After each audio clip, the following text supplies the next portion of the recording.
E aí, galera, beleza? Como é que vocês estão, meus amigos? Hoje é segunda-feira, uma nova semana se inicia, obviamente, com muita confusão. E hoje temos que falar dele, Luiz Inácio Lula da Silva. Ele não trabalha, ele só anda de férias viajando, mas tem muita confusão. Temos que falar ainda do INSS, falar sobre a preocupação do PT com a pauta da corrupção, falar sobre desembarques e avaliações do PT para 2026. Eles basicamente aí já precificaram que o Centrão não estará apoiando eles e que talvez eles possam ter um partido do Centrão. Na verdade, eles terão duas opções e eles vão ter que escolher. Se escolher um, o outro não vem. Se escolher o outro não vem, porque passaria por entregar a presidência da República. Teve uma notícia que saiu, parece bobagem, envolve aí uma indicação para o judiciário feito pelo Lula, mas se você ler os pormenores e relembra de algumas coisas que estão acontecendo e já aconteceram no passado, talvez, a determinar a decisão do Lula, ele pode perder apoio, né, de uma de suas bases de sustentação. Vamos falar disso também. Na segunda parte, quero falar sobre o embate direita versus esquerda, algumas coisas que estão acontecendo, ainda falar do Temer, falar de Bolsonaro, falar da esquerda, enfim, falar do nossa direita democrática. Tem muita coisa mesmo pra gente comentar no vídeo de hoje e, até acelerando, antes de começar a falar do Lula, só para mostrar uma coisa que ficou aberta no vídeo ontem, que eu ia ter que abrir Arquivo Nacional, vídeo atrasar, etc, tudo mais, eu vou até mostrar um áudio para vocês. Mas antes, no vídeo de ontem eu falei, as pessoas não sabem quão rico é o Arquivo Nacional, nunca nem foram lá. É só para mostrar para vocês entenderem. Já deixei o site aqui aberto. Quando você faz o login, essa é a página inicial do Arquivo Nacional. Então você pode chegar aqui, né? Termo, que é o que eu estava comentando ontem. E aí, para corrigir os números, eu me atrapalhei a quantidade de páginas com a quantidade de arquivos. Eu falei 3.140 e pouco, mas era 3.100 arquivos, não são páginas, né? Eu superdimensionei o trabalho do Golbery. Mas, por exemplo, se você colocar aqui a palavra no termo, né, IPS, vai aparecer tudo relacionado a IPS. E eu falava sobre fundos, né? Como você vê aqui, ó, fundo, Comissão Geral de Investigações, fundo BR Janrio S7, fundo Instituto de Pesquisas e Estudos Sociais BR Janrio QL. Esse daqui é um dos principais fundos que tem diversos materiais especificamente sobre o IPS. Esse fundo aqui inteiro é só sobre o IPS. Se você colocar IPS sozinho, você vê que tem 4.469 documentos disponíveis, vários PDFs. Se eu chegar aqui, ó, apagar o termo IPS e colocar aqui, ó, QL, aqui é só ligado ao IPS. Nesse fundo só tem documento do IPS. Você botar aqui, ó, pesquisar.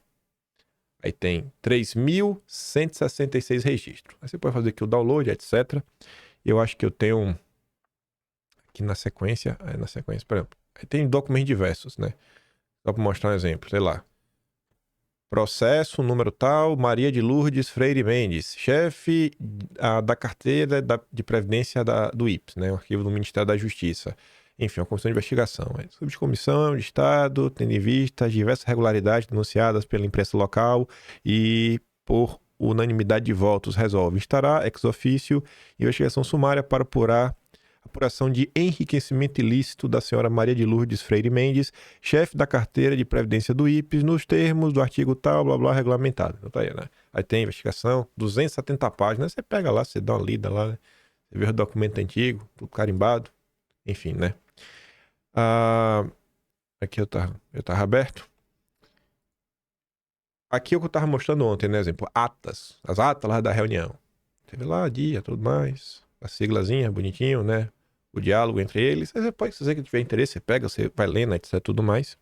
Enfim, né? É só para outros exemplos, né? De mais atas. Eu abri várias atas, estava lendo essas atas. É o que o pessoal estava discutindo nas reuniões, né?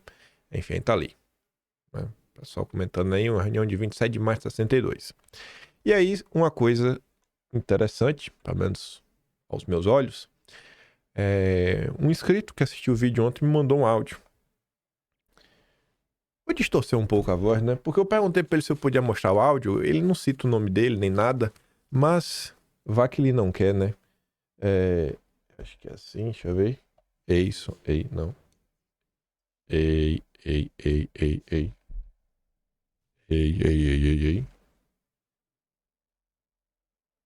Ei, ali. Pronto. Liga aqui. Ih, tudo bem? Desculpa essa hora, eu sei que você tá tarde aí.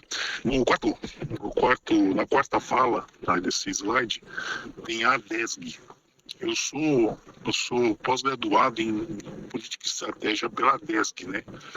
A DESG era um IPS dos militares, entendeu? Eu fui fazer essa pós-graduação por interesse de entender de política e estratégia justamente para formatar, melhorar o meu trabalho de pesquisa, mas isso eu fiz em 1900 e acho que 2000, acho que foi em 2000. O meu principal professor era o general Oswaldo Muniz Oliva, pai do Aloysio Mercadante. Entendeu? Um dia eu não aguentei e perguntei assim, ó, como é que é a relação sua com o Aloysio, afinal de contas vocês são, né, teoricamente de linhas diferentes. Ele cortou o assunto e me falou assim, olha, eu amo meu filho, discordo de alguns pensamentos dele, não que discordava de tudo. E era uma escola positivista, muito liberal, muito liberal. E para você ter uma ideia, no paraninfo do meu grupo, depois de um ano de pós-graduação, o paraninfo foi o professor Marco Sintra, o imposto único, que foi defender a questão do liberalismo, do imposto único, tal.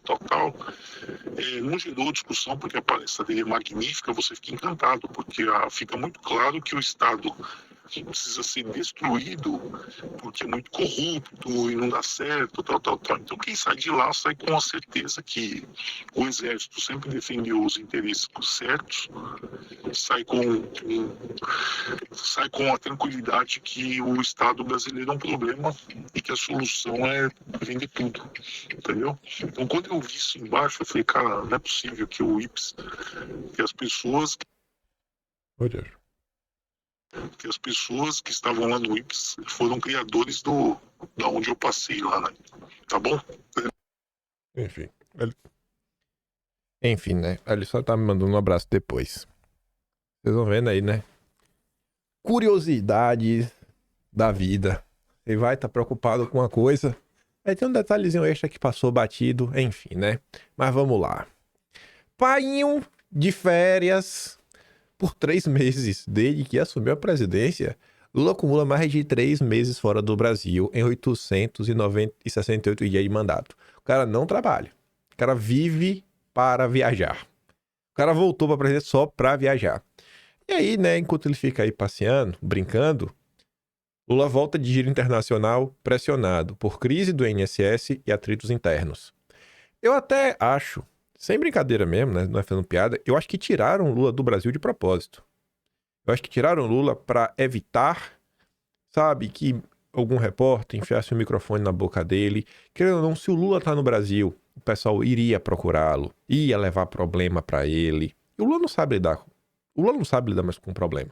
Apareceu qualquer confusão, ele estoura, não quer trabalhar.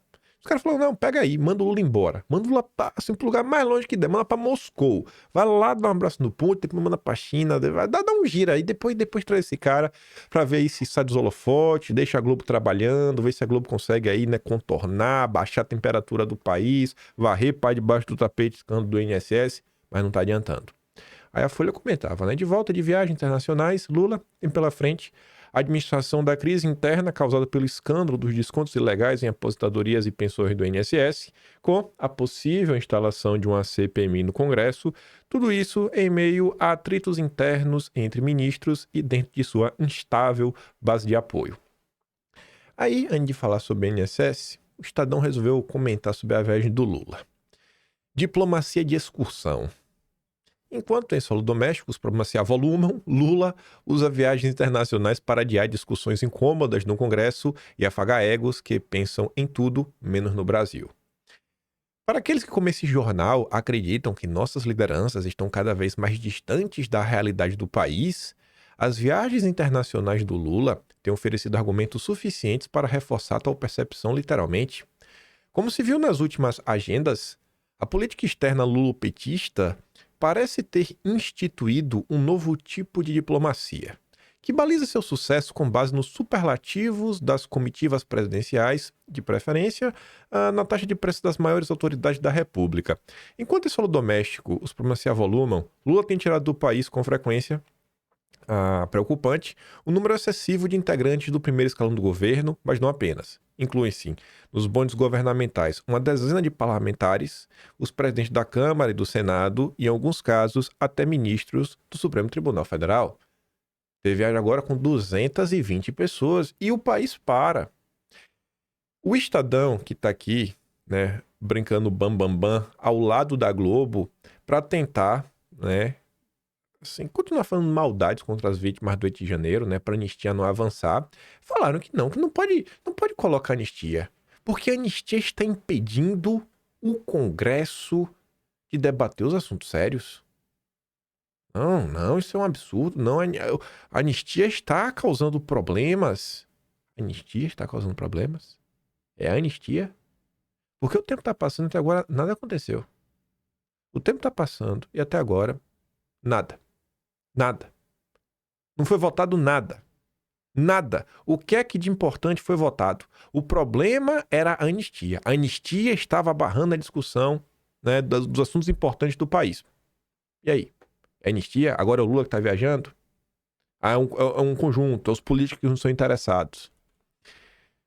Tem menor peso o debate sobre os gastos exorbitantes, ainda que em tempos de dificuldades econômicas, o ideal seria um comportamento mais cauteloso do governo em relação a milionárias despesas com deslocamentos, hospedagens e diárias de viagens de integrantes que estão longe de serem essenciais. Afinal, viagens costumam ser estratégicas na busca pela diversificação de negócios, no impulso a setores prioritários, na abertura de mercados e no fortalecimento das relações internacionais. Embora a ida à Rússia tenha se resumido a um infame beijamão, a um déspota que lidera o massacre contra os inocentes na Ucrânia, a ampliação de parcerias comerciais deu o tom da visita à Ásia, por exemplo. Mas nos últimos anos, o país assistiu dois tipos de extremos. Encontros no exterior. Bolsonaro só conseguia conversar com garçons. Já Lula vive da ambição de ser festejado como vedete terceiro-mundista. Aí você se pergunta, né? Como assim Bolsonaro só conseguia conversar com os garçons? Como assim? Só teve isso? Só teve isso? E essas conversas no frigir dos ovos? Assim, em termos de história, de concretude, essas conversas no final do dia não servem de nada. Servem de... A maior parte dessas conversas não serve quase de nada. Quantas vezes tu não já ouviu a ladainha do não, temos aqui, né, abrir, né, e fazer as reformas necessárias para atrair os investidores internacionais. Não se discute melhorar o ambiente de negócios para o pequeno e o médio. O pequeno e o médio são os maiores responsáveis por manter qualquer país de pé. Mas a preocupação sempre da imprensa são os grandes investidores internacionais. Eu fiz ontem um vídeo no canal secundário, ontem pra vocês, não era hoje pra mim, que eu falava o seguinte, gente, rejeitem generalizações e coisas subjetivas. Temos que desregulamentar. O que é desregulamentar? Até a chamada... Não, temos que desburocratizar. Tá? O que é desburocratizar? Me traz em termos, sabe, mais específicos. Essa parada de desregulamentação é uma balela. É uma balela. Me diz... alguma vez que se defendeu isso e houve realmente alguma desregulamentação. Não existe. É uma palavra bonita que faz com que as pessoas pensem que você vai tirar o Estado do cangote delas. Eu vou desregulamentar, vou tirar essas leis malvadas do Estado. O que acontece na prática é, você pega uma lei que existe e você as modifica para ajudar algum outro grupo. Algum grupo quer que essa lei seja modificada. Acaba não. As pessoas querem reserva de mercado. Nenhum empresário, principalmente os monopolistas, os oligopólios, eles não querem concorrência. Eles não querem concorrência. Eles querem monopólio. Eles querem monopólio. Quem que quer concorrência? Assim, de boa mesmo, de bom coração. O cara acorda de manhã, o empresário, ele acorda de manhã e pensa, oh meu Deus, ele reza, né? Pai, abençoe o Brasil para eu ter vários concorrentes. Ninguém quer isso. O cara fica até preocupado. Eita, abriu logo concorrente, agora vou ter que fazer uma melhoria aqui para eu continuar mantendo meu espaço. Agora pense isso num nível muito maior. Aí fica achando, não, Bolsonaro só conversava com os garçons. É para conversar com quem? Com o Macron? Conversar o quê? Conversar o quê? Vai conversar o quê com qualquer líder da União Europeia nesses encontros?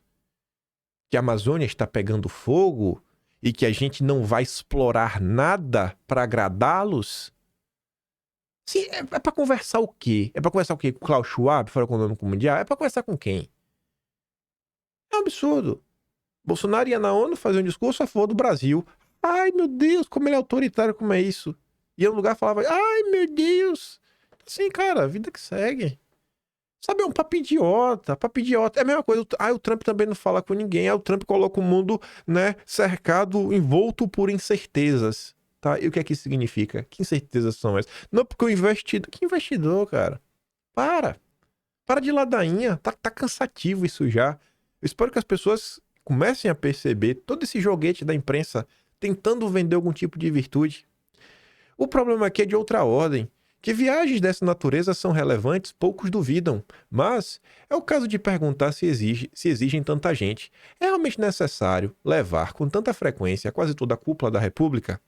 Agenda suficiente capaz de explicar a presença do centro nevrálgico do Estado, deixando tantos dias longe dos problemas mais imediatos que atingem o país e clamam por tratamento? Tais perguntas seriam indispensáveis se o Brasil se mostrasse uma prioridade de todos os embarcados nas viagens lulopetistas. Se as autoridades estivessem, de fato, discutindo os rumos do país em meio às turbulências globais do momento ou diante dos problemas incontornáveis que afligem a população. Se os brasileiros não deparassem, ao contrário, com um contínuo descasamento entre o poder instituído e suas reais necessidades. E se, por fim, Lula e seus ministros exibissem um plano de voo claro e consistente para o país, com direção e ideias adequadas ao desafio do nosso tempo. Nada disso está sendo feito. Todo mundo já sabia disso. Esse não é um quadro novo do Brasil. Isso aqui é um quadro histórico. O Brasil vem sendo desmontado desde a redemocratização. Vem sendo desmontado. Não tem melhora. Não tem melhora no quadro. O Brasil teve um voo de galinha por conta do boom das commodities. Só. Mais nada. O Brasil vem sendo depenado. Nada disso ocorre, infelizmente.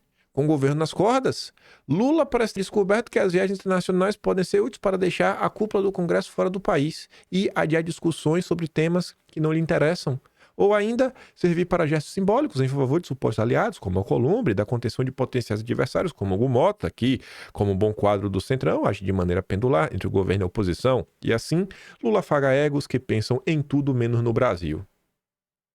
O Mário Sabino discorda um pouco do Estadão, que fala que essa viagem é boa. Essa viagem é boa. Lula não é presidente, mas agente de turismo de República Bananeira. Lula levou 220 pessoas na sua viagem ao Japão, 120 na sua viagem à Rússia e China. Até então, o recorde havia sido a ida a Nova York no ano passado, com uma comitiva de pouco mais de 100 pessoas.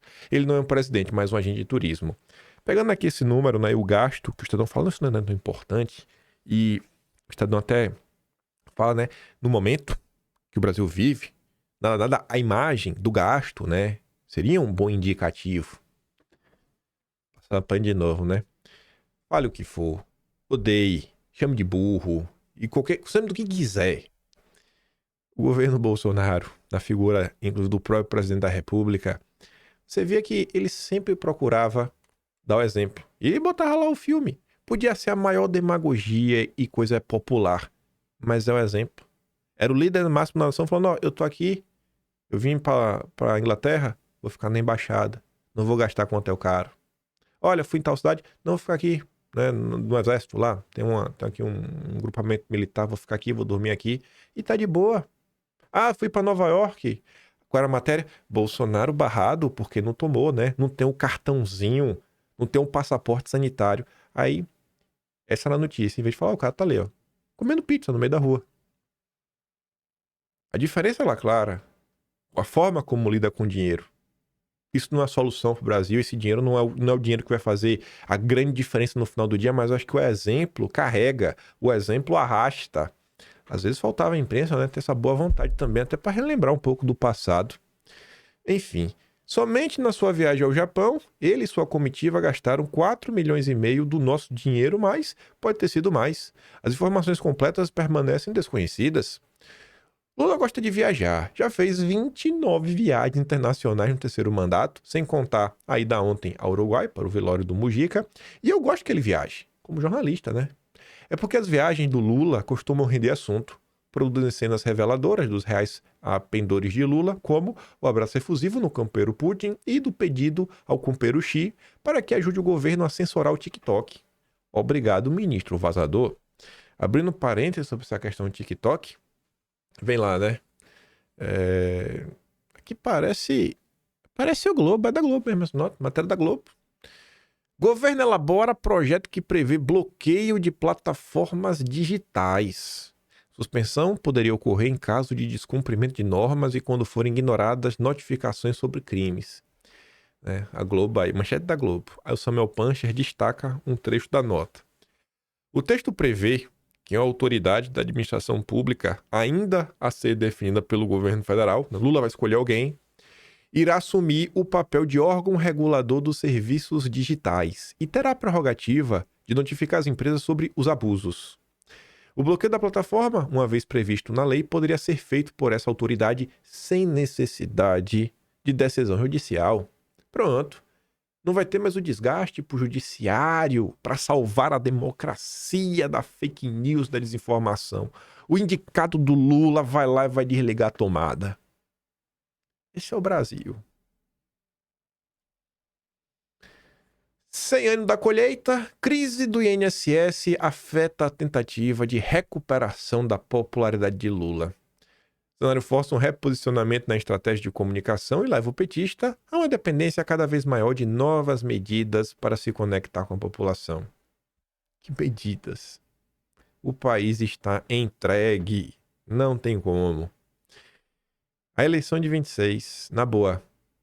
A terceira via tá tão empolgada porque eles sabem, com Bolsonaro fora, tá muito mais fácil de levar do Lula. Eles estão com a mão na taça.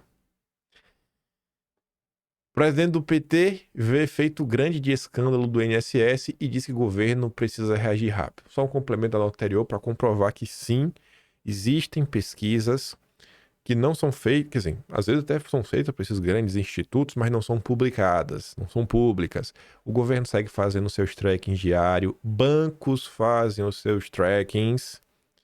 Isso também vem mostrando porque tantas pessoas vêm se movimentando, né, com olhares visando 2026. Coisa vem já sendo trabalhada internamente. Para Humberto Costa, melhora na popularidade de Lula depende da resposta à fraude contra os aposentados. Bancar ressarcimento com crédito extraordinário é uma possibilidade de discussão. A turma não sabe o que fazer. Mas 4 dias e completamos um mês. Lembre que esse escândalo iniciou em 23 de abril, né, deste ano. Aí vem a Daniela Lima. O que a semana aqui nos reserva. Jogo de empurra-empurra marcará embates no Congresso na próxima semana. Instalada, CPMI tende a produzir mais espuma do que novidade concreta. E se colocar para andar? Se colocar para andar vai gerar muito choro. A Eliane Cantanhede fez aqui uma peça de propaganda que realmente só petista para escrever algo assim. CPMI do INSS estará a serviço da guerra política das redes sociais e das mazelas do Congresso. Este nosso 2025 está de amargar. Por quê? Não bastassem a perversidade do Trump, né? Eita, Trump perverso! O que é que ele está fazendo, Cantanhede? A batalha sem fim, o conflito sem fim na Ucrânia, o aniquilamento de Gaza, o ambiente no Brasil se deteriora perigosamente numa polarização insana em que os dois lados se autodestroem e preocupam o país. Os dois lados se autodestroem, né? Assim, o que é que a direita está fazendo para destruir? Está usando a máquina pública para perseguir pessoas da esquerda? A direita está fazendo isso? A direita está negando o ampla defesa? O que a direita tá fazendo para destruir, hein? Conta aí, Cantanhede. Tá colocando alguma força de segurança pública para reprimi-la? O que a direita tá fazendo contra a esquerda, hein? Acho que a direita só tá tentando sobreviver, né? Mas sobreviver é um problema. Eliane Cantanhede quer que o pessoal seja batido, né? Sem reclamar.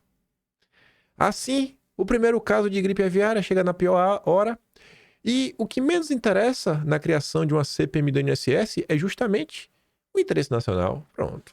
Não tem que ter CPMI, não, porque o povo não é bom para o país. Um dado particularmente cruel é o efeito da crise aviária no Rio Grande do Sul, mas o impacto é nacional. O embargo ao frango brasileiro começou com China, União Europeia, Argentina, Uruguai e Chile e continua, com perdas que podem atingir 200 milhões de dólares. E neutralizar a expectativa de uma super safra de 326 milhões de toneladas na agricultura. Alegria de pobre dura pouco. Com tanta insegurança externa e interna, o que o Brasil lucra com a CPI sobre o INSS, que dará palanque a uma disputa política em que nenhum dos lados tem a ganhar? Como assim ninguém tem nada a ganhar? Colocar a verdade na mesa não tem nada a ganhar? Explorar o assunto? Será um perde-perde, expondo a roubalheira que o governo Bolsonaro fingiu não ver, explodiu no governo Lula e foi atacado em 2025, e mais? Uma CPMI vai expor um Congresso caro e atolado em privilégios e disputas mesquinhas? Estamos em maio e o que foi votado de relevante na Câmara e no Senado? A conclusão da reforma tributária? Políticas para transporte, educação e ambiente? Pacote de segurança, PEC dos militares contra a política nas Forças Armadas e a regulamentação das redes sociais, só quando especialista em censura da China chegar? O que importa no escândalo do INSS é a investigação implacável da Polícia Federal e da CGU, compensação eficiente de quem foi lesado, punição das entidades fraudadoras e prisão e bloqueio de bens dos criminosos. Beleza. Mas, Cantanhede, olha só. A gente viu várias entidades que aparecem até citadas nas investigações da Polícia Federal, que a AGU não foi pra cima, como o Sindinap é que o irmão do Lula é vice-presidente. Então como é que a gente pode botar fé, Cantanhede, que o governo vai ser implacável, se a AGU do Lula, do Messias, já tá poupando, né, a turma do irmão do Lula? Aí teu argumento já caiu, né? Precisou o Rogério Marinho pedir a inclusão, né? E observar isso pra cima do Sindinap. Mas coube ao Rogério Marinho, então a CPMI pode jogar luz nessas coisas e até ajudar para que as investigações realmente sigam, para a coisa realmente ser sanada. Aprender quem realmente tem que ser preso. Uma CPMI não contribui em nenhuma dessas frentes. Contribui, acabei de falar. Só vai consumir a já baixa energia do Congresso na guerra política e gerar muito material para as redes sociais baterem bumbo para o seu lado, atacarem o lado adversário e desacreditarem ainda mais a política, os políticos, as instituições e, em última instância, a democracia. Ô, coitada da democracia! Ainda a questão temporal. Uma CPMI na ribalta sob holofotes vai varar o segundo semestre e se embolar com o julgamento do golpe. Com a cúpula dos BRICS e até a COP30. Ô, rapaz. Um abarafundo, um pandemônio, com o Congresso afundando nas suas próprias picuinhas e na sua própria lama. E o país como fica? Cantanhede não quer porque imagina, né? Todo mundo tentando fazer a cobertura da perseguição com o Bolsonaro para validar e falar que não é perseguição.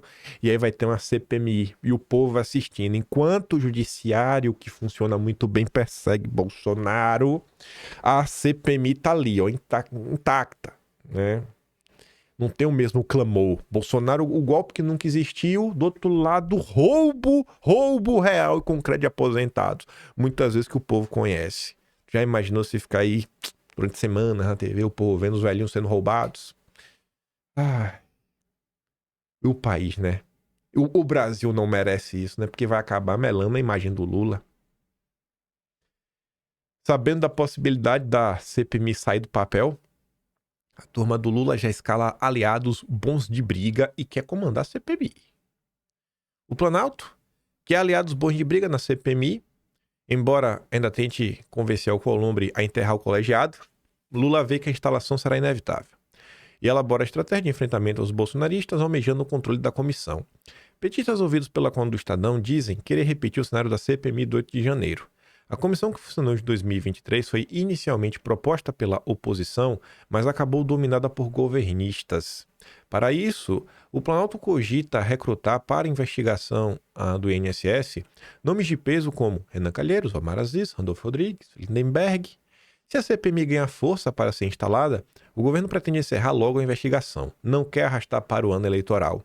Sabe, porém, que a comissão paralisará sua agenda no Congresso este ano, no momento em que Lula tenta aprovar pautas para melhorar a popularidade, a ampliação da faixa de isenção do imposto de renda e a PEC da segurança. Vai ser por isso que a Eliane Cantanhede não é tão preocupada com a CPMI saindo do papel. INSS. Entidade investigada deu golpe até nos próprios funcionários. A coluna, um colaborador da associação, contou que dentro da sede da Conafer, os funcionários também são vítimas de irregularidades. Aí a Ana diz, né? Mas a máquina toda foi montada no governo Bolsonaro. Culpa é de Bolsonaro. Culpa é de Bolsonaro. A culpa é de Bolsonaro, mas o povo não tá comprando essa história que a culpa é de Bolsonaro. Fraudes no INSS fazem corrupção voltar a ser tema explorado contra petismo. Depois do pico, entre junho de 2013 e o governo Temer vinha adormecido nas pesquisas. O episódio das aposentadorias ainda não foi medido por grandes institutos, mas o governo já mapeou piora na aprovação. A matéria longa e faz um retrospecto histórico. Eu só trouxe esse parágrafo porque eu conheço o histórico do PT e vocês também.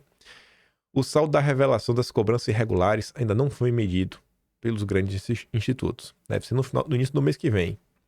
Mas levantamentos internos do governo já identificam que o episódio minou a melhora tímida que Lula vinha registrando desde março nas sondagens, depois de meses em queda. Mesmo com o argumento de que o esquema começou no governo anterior e de que foi a atual gestão quem conduziu as investigações, o impacto político se mostra inevitável. Está tentando colocar como Bolsonaro, mas não está indo. Não está indo. E o William Vac até fala sobre isso. Assim, não tá colando essa história aí que a culpa é de Bolsonaro. Não tá colando, velho. Tá ruim essa narrativa aí, viu? Está apenas no começo também a batalha do governo para se livrar da pecha de corrupção e, como ele tenta, passar a bola para o governo anterior. Esse esforço está sendo profissionalmente articulado e conduzido, mas até aqui não colou, por um motivo simples. Corrupção é um problema generalizado no Brasil e muito antigo, pega os mais variados partidos.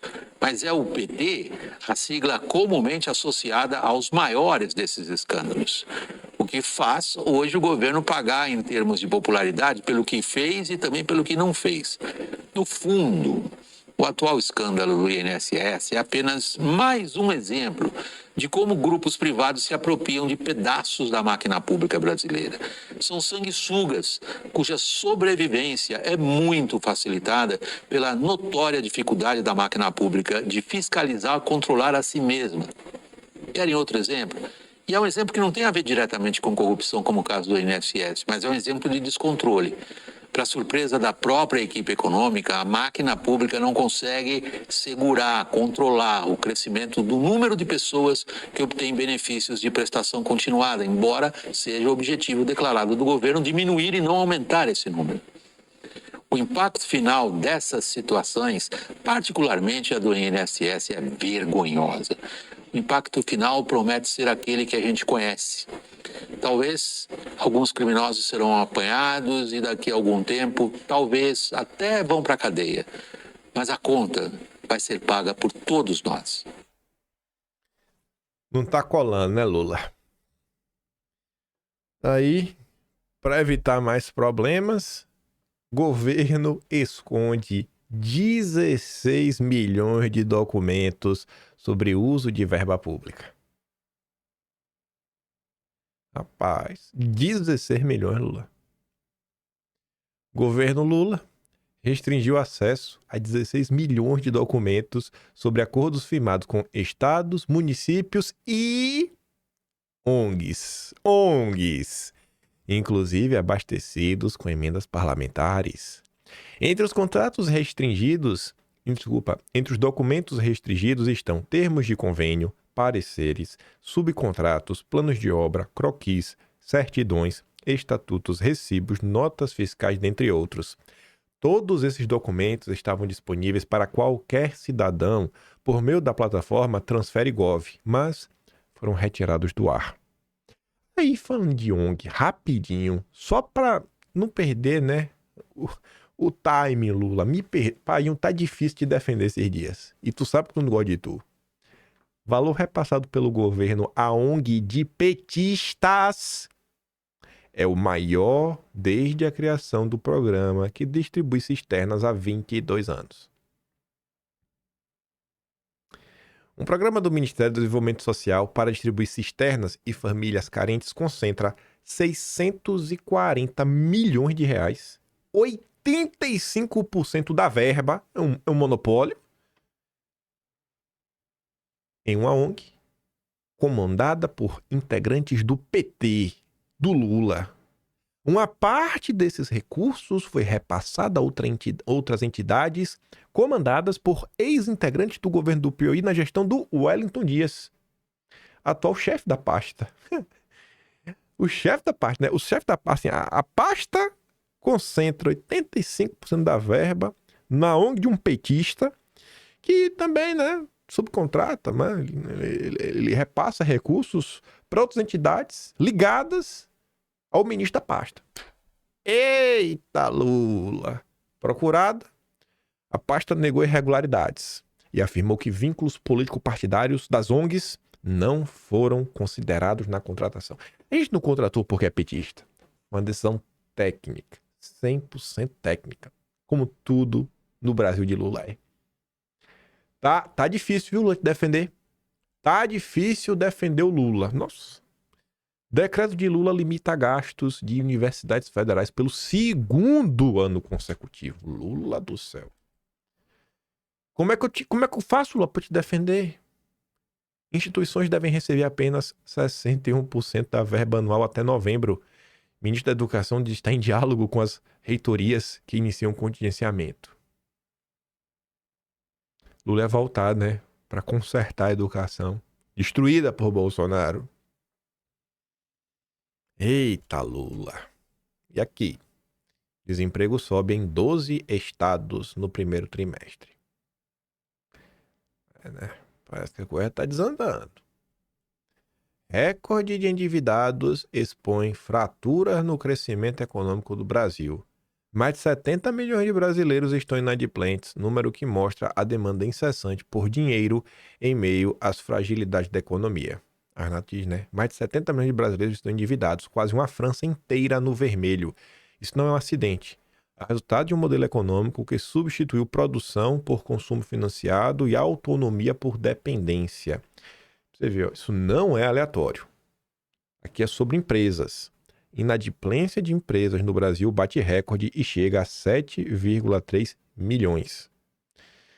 Gasto do governo explode, Selic mais alta, dívidas impagáveis, evaporação do pequeno e do médio. E aí? Quando o pequeno e o médio vão embora, grandes empresas ganham a fatia do mercado. É um plano programado de empobrecimento. Você esmaga o pequeno e o médio e o rico está feliz da vida. E para mostrar, né, que essa questão do juro, né, finalmente apareceu alguém para reclamar, né? Lula faz a festa dos ricos. Esplêndida concentração de renda ocorrerá pelo juro elevado do Banco Central. Enquanto o salário do pobre não só não aumenta como cai, como o povo perde o emprego. Gente, essas pessoas que a gente vê aí nesses grandes eventos do Grupo Esfera Lead, a gente tá falando de gente com bilhões às vezes. Imagina você ter 1 milhão. 1 milhão. 1 milhão. Pra você já achei muito, né? Mas 1 milhão você vê que hoje, às vezes, é um apartamento. Apartamento classe média, no São Paulo da vida. Classe média, média baixa, a depender. Não é coisa de gente rica, não. 1 milhão no banco, a 14,75, é R$14.750 por mês. R$14.750 por mês.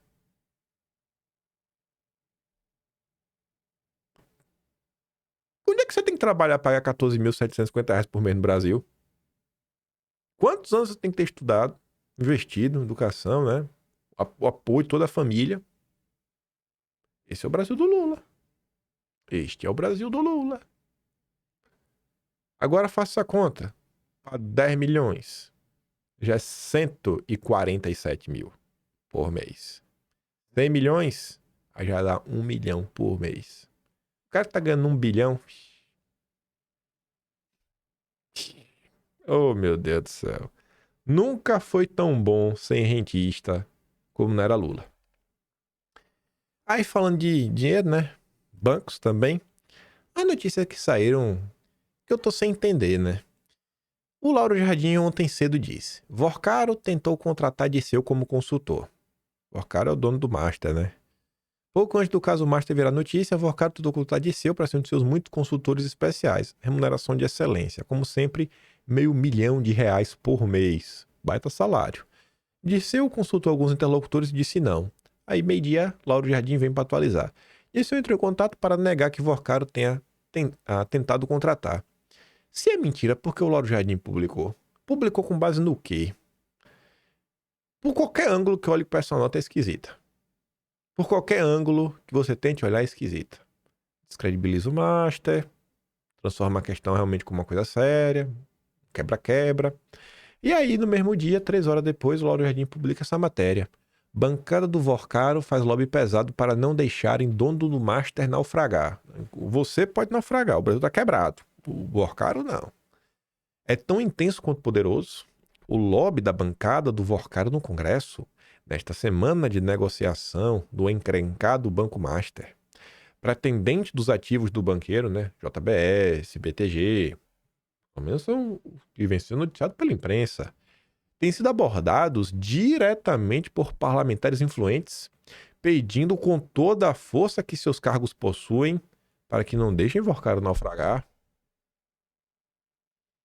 Estranho como as coisas se dão no Brasil, né? Mas voltando aqui para Lula, falando do Centrão, petistas graúdos descartam apoio de Centrão a Lula em 2026, mas a relação do PT em conquistar o apoio do Centrão, né, para 2026 está cada vez mais longe. A Lauro Jardim diz que os petistas graúdos jogaram a toalha. Eles trabalham hoje com a possibilidade do PT ter o apoio do MDB ou do PSD. Não dos dois. Ou de um ou de outro.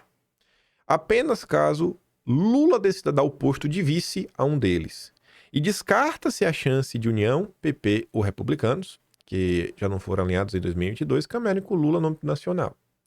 E não necessariamente ele vai ter, porque se continuar com o Alckmin, o PSB, e aí, faz como? A saída encontrada para costurar algum apoio com esses partidos do Centrão está na visão de um desses petistas em convencer o partido a construir acordos regionais, estado por estado, assim o PT poderia garantir o apoio deles no Nordeste. A situação para o ano de 2026 está cada vez pior. E aí saiu essa notícia que, sei lá, mantém na cabeça. Talvez a gente possa ver uma deterioração da relação do Lula com o Supremo. Isso daqui não é aleatório. Ministro do Supremo tenta convencer Lula a segurar a indicação do STJ. Você diz, mas por quê, né? Por quê? O ministro do Supremo tentou convencer Lula a segurar a já emperrada indicação às vagas ao STJ até dia 8 de junho, quando Marisa Santos completará 70 anos, no intuito de poder devolver a lista tríplice à corte. Lula segura a lista. Porque de 8 de junho ela vai fazer 70 anos, aí você vai ter que devolver a lista. Por que devolver a lista? Porque ao atingir a idade máxima, a desembargadora não poderia mais ser considerada, e a lista teria somente 2 nomes. Caberia então à corte uma nova lista, uma nova indicação. Quem é o 4º lugar? Ney Belo. Eita, esse nome aí goza de muito apoio, viu? O danado do Ney Belo. Lula não topou. Se vocês pesquisarem notícias envolvendo nomeações de Ney Belo, nossa, tem tempo que estão tentando emplacar o Ney Belo, né, em algum tribunal acima do que ele está hoje. Ele tá no TRF da vida. E não tá indo, né? Isso tá dando uma confusão, meu amigo. Meu amigo. Sei, né? Lula não topou. Não acho improvável, viu? Tem uma certa retaliaçãozinha. Tem uma certa má vontade aí por conta, né, desse posicionamento do Lula. Isso somado à deterioração da imagem do Lula perante a população, a terceira via cada vez mais organizada, jogando junta. Os ventos aí estão mudando. Talvez Lula perca o apoio do Supremo ainda presidente da República, né? Por outro lado, resta ao Lula o Boulos. Lula pega Boulos pelo braço e o PT desconfia. Será ele seu herdeiro político ao Planalto? Se isso aqui acontecer, cara, vai ser muito bom. Vai ser muito bom. Pode parecer uma besteira, gente, mas vai ser muito bom. O Boulos, ele não é unanimidade na esquerda. A turma que é crítica ao Lula é muito crítica ao Boulos. É muito crítica ao Boulos. E tem gente que é extremamente crítica ao Boulos que ainda fecha os olhos pro Lula. O Lula indicando o Boulos é realmente assim, o legado do Lula. Eu acho que dificilmente o Lula vai conseguir manter um legado quando sair. E o legado de destruição com o Boulos, nossa, só tá ficando melhor. Lula vai entrar pra história como um cara que domesticou a esquerda. Pode anotar. O cara que domesticou a esquerda, destruiu tanto a esquerda reformista quanto a esquerda revolucionária para transformar o Brasil, a esquerda brasileira, num novo partido democrata. Pauta 100% woke. Você vai ver. E avançar com políticas econômicas que favorecem banqueiros. O governo Lula vai ser visto dessa forma, eu não dou 10 anos. 10 anos para uma revisão do que era Lula. Foi tudo uma grande enganação. Mas vamos lá. Falamos muito da esquerda. Vamos vir para a direita. Bolsonaro conduz a direita como gado. O consórcio está revoltado porque Bolsonaro não quer abraçar um governador democrático. E a pressão vai seguir crescendo para cima do Jair. A direita brasileira saiu do armário e ganhou corpo graças à arrancada e à vitória de Bolsonaro em 2018. Mas, desde então, demonstra incapacidade de se livrar de sua tutela. Tá vendo? Ela reconhece. Estamos aqui hoje por causa de Bolsonaro, mas tem que jogar ele no lixo. Mesmo depois da inédita derrota de um presidente no cargo e da debacle judicial enfrentada por ele desde que deixou a contragosto o poder. Bom, esse movimento, Vera, que chegou ao poder em 2018, é um movimento antissistema. Quanto mais o sistema persegue Bolsonaro, mais vocês provam que ele é o cara antissistema, né? Então não faz sentido abandoná-lo. Bolsonaro trata eleitorados e aliados como se convencionou chamar de bolsonaristas como gado. Que faça isso não surpreende ninguém, pois condiz com a mesma maneira autoritária com que sempre se conduziu na vida pública. O constrangedor é que políticos que hoje detêm mandatos, conferidos, portanto, por voto popular, se submetam a esse julgo que nem faz sentido nem parece ser condição determinante para seu futuro eleitoral.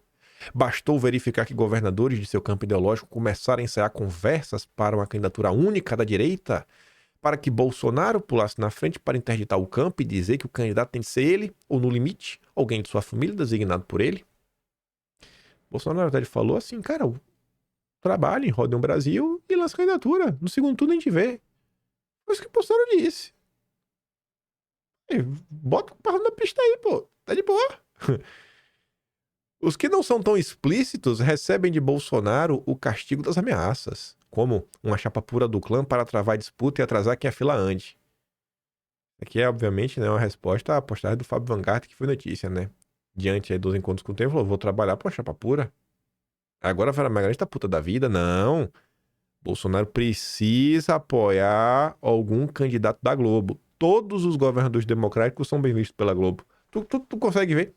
A Globo não consegue criticar nenhum governador democrático. É o sonho de consumo da Globo. A direita deveria se perguntar por quê. Caciques que reverenciam Bolsonaro em público, mas adorariam ver essa página virada, parece que tá falando do Ciro Nogueira, né?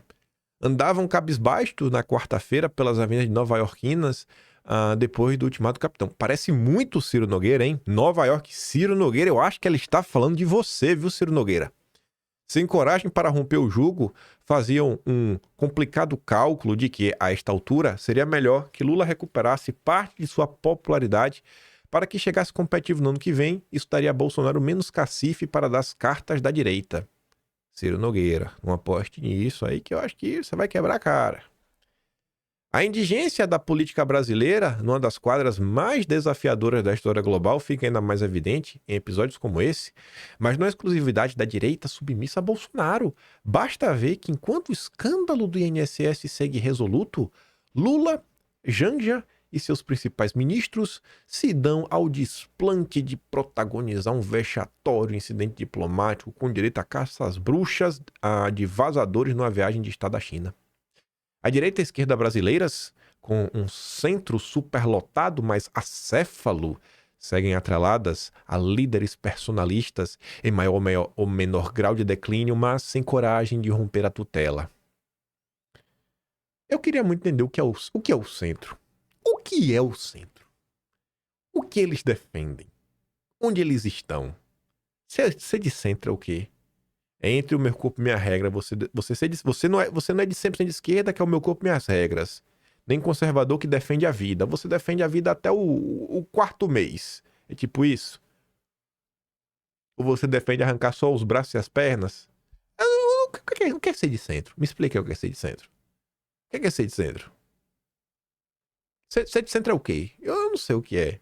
Queria muito saber. Me explica o que é um político de centro. O que é que ele defende? É ser de moderado. Não, o que é ser de moderado? Moderação é o quê? O que é isso? Me explica. Aí o Temer conversa com a Gadelha, né? Ele vê um lado bom nas críticas, né? Ele e seus aliados. E o lado bom, né, que eles veem é que a coluna Temer contou ter recebido mensagens de amigos e aliados avaliando que as críticas seriam um indicativo que o café do ex-presidente do MDB ainda está quente, ou seja, de que ele não teria influência no cenário político. Eu acho que as críticas não mostram isso. O que mostra que o Temer tem influência é o fato dos governadores terem o procurado. Não foi Temer que convidou. Foram os governadores que pediram para sentar no colo dele. A turma quer ser o candidato do sistema. O que é que eu posso fazer? Não é o Temer, é o porta-voz do sistema. E o cara que colocou o maior algoz da democracia para fazer o que vocês sabem, né? Aí vem o Diogo Schelp. É um padrão. Toda a imprensa reza a mesma cartilha. Toda a imprensa clama por uma direita sem Bolsonaro. Gente, a imprensa ela nem torce mais pro Lula. A imprensa não torce mais pro Lula. A imprensa hoje, ela só torce pra direita democrática vencer. Vocês não acham isso estranho? É geral. Todos os jornalistas do consórcio estão no barquinho dos governadores democráticos. Deve ter alguma coisa estranha. Falta coragem para uma candidatura de centro-direita sem Bolsonaro. A centro-direita. Falta coragem para lançar uma candidatura presidencial independente de centro. O que é isso, Diogo Schelp? O que é isso? Que recuse subserviência a Bolsonaro, até porque a vinculação com esse presidente tornaria difícil para qualquer um se identificar como moderado.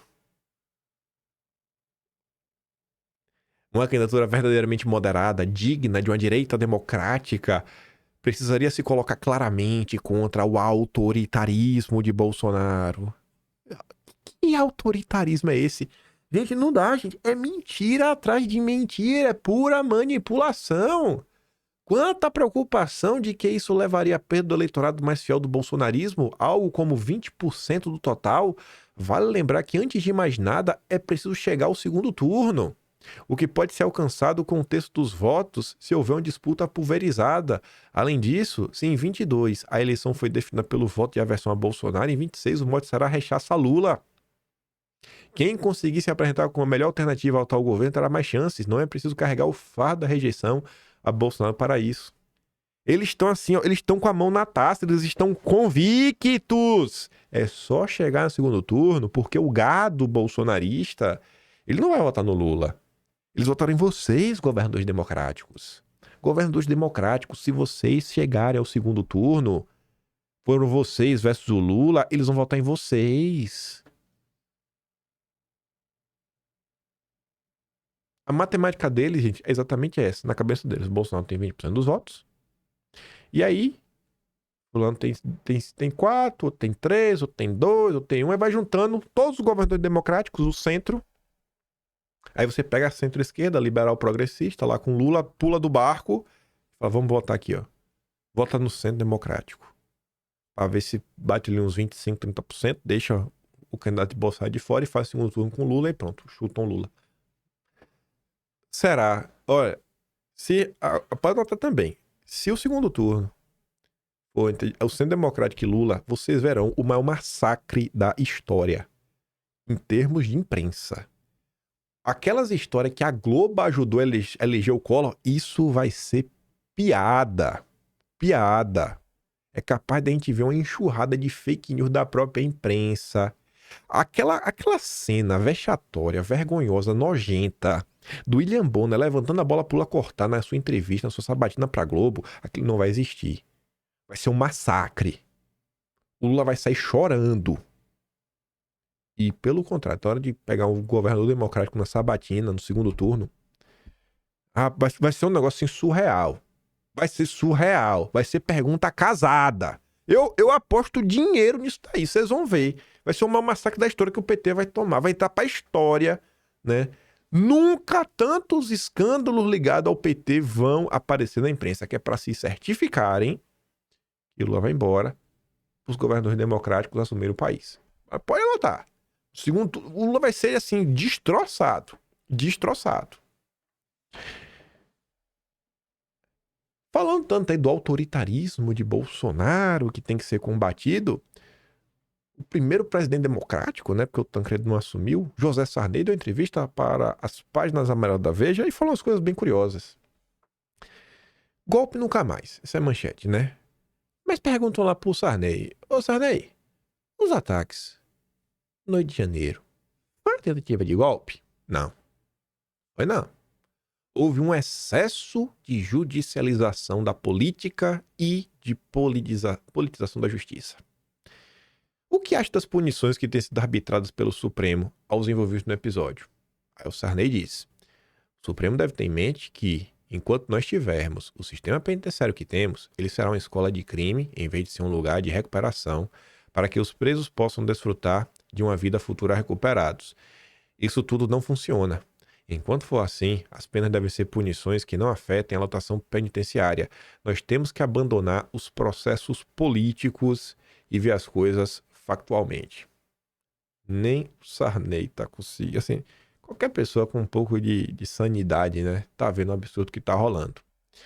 Aí, o Sarney traz uma coisa que eu achei muito interessante, que era a segunda resposta ali. Mas primeiro tem que entender, né, o contexto. O cara pergunta: o senhor concorda com a crítica de que haveria um excesso de ativismo por parte do Supremo? Aí o Sarney diz: rapaz, quanto ao Supremo e à Justiça, quero usar a palavra do ministro Nelson Jobim, que foi quem detectou em primeiro lugar esse processo de judicialização da política.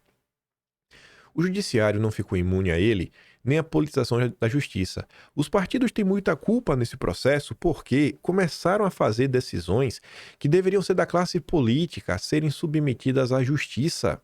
Os juízes, julgando questões políticas, evidentemente tiveram que adotar posições políticas. Castelo Branco, primeiro presidente do período militar, disse algo que vale até hoje. Ele alertou que o exército tivesse cuidado com as vivandeiras de quartel. A justiça e os partidos políticos também devem ter cuidado com as vivandeiras que ficam instigando esses processos que levam a democracia a ser envolvida. E pergunta: e qual é o problema, né, dessa raiz aí da política? E o Sarney é um cara com é quase centenário, né? Vai fazer 100 anos. E o Sarney coloca um ponto aqui que eu achei bem curioso, porque a gente comenta sobre isso até no dossiê desse mês, né? O primeiro dossiê desse mês, que é de onde veio a União Progressista. Qual a raiz do problema, Sarney, dessa crise política que o Brasil vive? Não temos tradição de partido nacional. Isso é recente. Data de 1945, da Lei Agamenon Magalhães. Até então, eram só partidos regionais e estaduais. A Argentina e o Uruguai possuem partidos centenários. Nós temos siglas com apenas 5 ou 10 anos. Há uma infinidade de agremiações que só fazem atrapalhar o processo. A democracia precisa de legendas fortes para termos uma democracia forte. A falta disso leva o sistema a essa grande confusão. Os partidos se formam e vão se juntando de acordo com interesses eleitorais, não por interesses mais altos. E o Sarney aí está 200% certo, na minha visão. A gente cita, inclusive, essa lei Agamenon Magalhães quando falamos da criação da UDN. O Vargas teve essa... Falou: cara, peraí, não dá para ser assim. Tem que organizar esse meio de campo. Não dá pra ser um negócio assim regional, estadual. O país tem que estar meio que integrado, sabe? Você tem que ter um certo diálogo e um negócio que venha meio que, assim, de forma nacional, que se interligue, né? Tem realmente integração nacional. E começa. Porque a República Velha, ela é marcada exatamente pelo regionalismo. Em São Paulo, você tinha o PRP. Em Minas, você tinha o PRM, que eram ambos os partidos da bucha. né? Partido Republicano Paulista, Partido Republicano Mineiro. Eles se fundem para dar início ao DN. Quando você olha para o Brasil hoje, e o que a gente pontua, né? Precisamos de um projeto de país, um projeto de nação. A coisa muitas vezes não anda, fora pela má vontade, mas também por rixa, desavenças, né? Partidos que são realmente partidos, de tão partido que eles estão por dentro. Diversas pequenas alas diferentes, né? Microfacções que ficam brigando entre si e não chega a lugar nenhum. E no final do dia o partido não tem nenhuma identidade. É só uma máquina que te permite chegar em algum lugar, algum interesse. Se somente só. Só e somente isso. Não dá pra ser assim. Partidos que não têm identidade, que não tem diferença. O MDB por Republicanos, União Progressista. Não muda nada. O PL é igual. A diferença do PL é a presença de Bolsonaro. A presença de Bolsonaro tá muito mais, assim, interesses que não são puramente eleitorais, que você consegue enxergar algum tipo de pauta, algum tipo de agenda, do que outra coisa. Gente, vamos ser honestos. Se Bolsonaro saísse hoje do PL, saiu hoje do PL, alguém vai ficar, Valdemar, Duda Lima, vocês vão sentir falta? Se Bolsonaro amanhã for pro MDB, partido do Temer, vai falar, ok, cara, precisa de um partido, precisa sair, mais um partido de aluguel. Alguém vai achar, não, agora o MDB é de direita, alguém vai achar isso? Partido político no Brasil realmente é um negócio porco, assim, pequeno, em termos, assim, políticos, sabe? É ridículo. E aí depois pergunta pro Sarney, né? As emendas parlamentares nasceram na Constituição de 88 e hoje são motivo de crise entre os poderes. O senhor acha que esse instituto foi deturpado? Esse caso é profundamente lamentável. A maior tarefa do parlamento, para a qual ele foi instituído na Inglaterra no século XI, é justamente a votação do orçamento. As emendas são feitas para melhorar o orçamento, com a visão que os deputados têm de grandes projetos, dos projetos que estão demandando recursos, dos que têm recursos demais. Mas elas foram transformadas em meio para beneficiar a reeleição. Não é nem ajudar a parte dos estados, mas a reeleição de cada um, dando margem a acusações de natureza muito séria. Aí ele fala, né, tudo tá acontecendo da crise, fala que o Mota aí vem de uma nova safra, muito atualizado, dê certo, e termina falando que entregar isso ao judiciário é uma judicialização da política mais grave ainda. É outro problema, o problema não é o dinheiro, o problema não são a quantidade de emendas, o problema é como isso vem sendo utilizado, como isso vem sendo gasto. É um foco puramente eleitoral, só para você comprar voto, né? Criar o seu curralzinho. Fez obra, conquistou eleitor. Como é que o país vai dar certo dessa forma? Não, mas não vai. Não tem como. Não tem como. Não tem como. Tem as coisas aqui para comentar, mas eu quero comentar todas juntas. Para não ficar quebrado. Envolve aí Senado 2026. Notícia curiosa do Senado. Mas por hoje, eu digo isso e pegando esse gancho, né, de que país vocês querem construir, governadores democráticos, terceira via, direita democrática. Pessoal, eu falei isso no vídeo lá do canal secundário, ele até serviu, acho que um bom complemento do vídeo de ontem, que já foi um vídeo longuíssimo, foi por mais ainda meia hora o vídeo de hoje. Eu tava falando lá uma coisa que eu relembrar, né? Não é sendo chato, mas porque é real. O pessoal fala que petista nega a realidade, né? Não sejamos igual os petistas. E a gente falava muito do Mano Brown também, né? Que falava, o PT tem que voltar pra base, tá se perdendo. Imagine se... Assim, vamos avançar um pouco no ano. Vamos avançar um pouco no tempo. 2028. Gabriel Galípolo não está mais como presidente do Banco Central. O mandato dele acaba em 2027. E, enfim, um novo presidente do Banco Central vai ser escolhido. Possivelmente Gabriel Galípolo vai ter a sua atuação questionada, ainda mais porque vai estar diante de um governo de direita. Eu aposto que Gabriel Galípolo vai fazer alguma traquinagem como presidente do Banco Central e a imprensa vai vender como uma decisão técnica. E aí Gabriel Galípolo, que tem que ficar em quarentena por 6 meses. Gabriel Galípolo, indicado do Lula, tem que ficar de quarentena por 6 meses. Antes de completar 6 meses, já é noticiado que ele vai trabalhar em um grande banco, numa área que ele ajudou a costurar e a construir. E é noticiado que Gabriel Galípolo vai trabalhar com Soros. Como é que a direita reagiria a isso? Gabriel Galípolo indo trabalhar para o Soros. Essa provocação é exatamente sobre o Roberto Campos Neto. A turma que passou toda a eleição municipal fazendo maledicência contra Bolsonaro.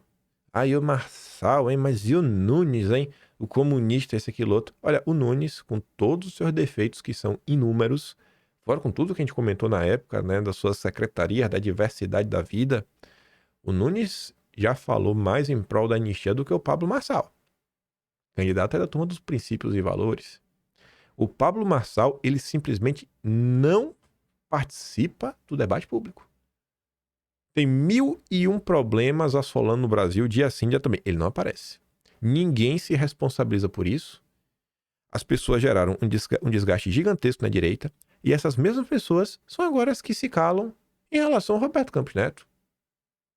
Porque o projetinho deles, né, pode ir por água abaixo, né, ou pode menos ser enfraquecido, a depender do que a forma do julgamento é do Campos Neto, que é um grande liberal, né? O liberalismo você curte, inclusive uma das pautas principais do Partido Novo. Deixa eu ver um negócio aqui, só pra não ser injusto. Só pra não ser injusto. Eu acho que não. Eu acho que não.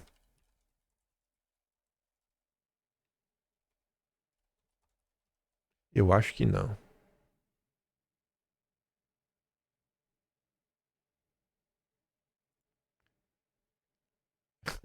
Eu acho que sim. Eu acho que sim. Eu acho que sim. Ah, minha memória. Ó, sabe o sensor aranha assim. Paulo Guedes e Roberto Campos.